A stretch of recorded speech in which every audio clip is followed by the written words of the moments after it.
5 दोस्त रंगीन गांव में रहे। एक दूसरे के दुख सुख में हमेशा साथ रहते थे। उनका खेलने का अड्डा गांव के किनारे स्थित एक पुराना परित्यक्त मंदिर था। मंदिर के चारों ओर घना जंगल था, जहां तरह तरह के पक्षी गाते और पेड़ों की पत्तियां हवा में नाचती रहती थीं। एक दिन खेलते खेलते उन्हें मंदिर के पीछे एक गुप्त दरवाजा मिला। जिज्ञासा से भरकर उन्होंने दरवाजा खोला और एक अंधेरी सुरंग में दाखिल हो गए। सुरंग इतनी संकरी थी कि एक समय में केवल एक ही व्यक्ति गुजर सकता था।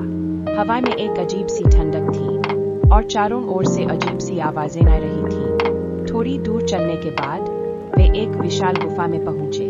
गुफा के बीचों बीच एक छोटा सा तालाब था, जिसके पानी में चांदनी की तरह चमक रहा था।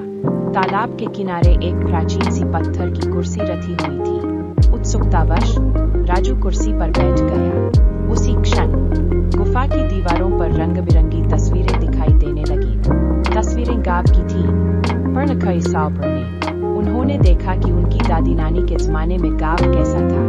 उन्होंने देखा कि उनके घरों के आसपास के पेड़ कितने बड़े थे और गांव में किस तरह के लोग रहते थे।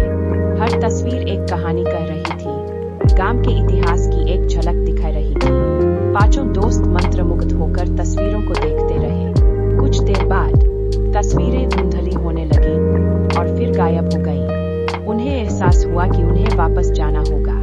वे उसी सुरंग से वापस मंदिर में आ गए। जब बाहर निकले तो सूरज ढल रहा था।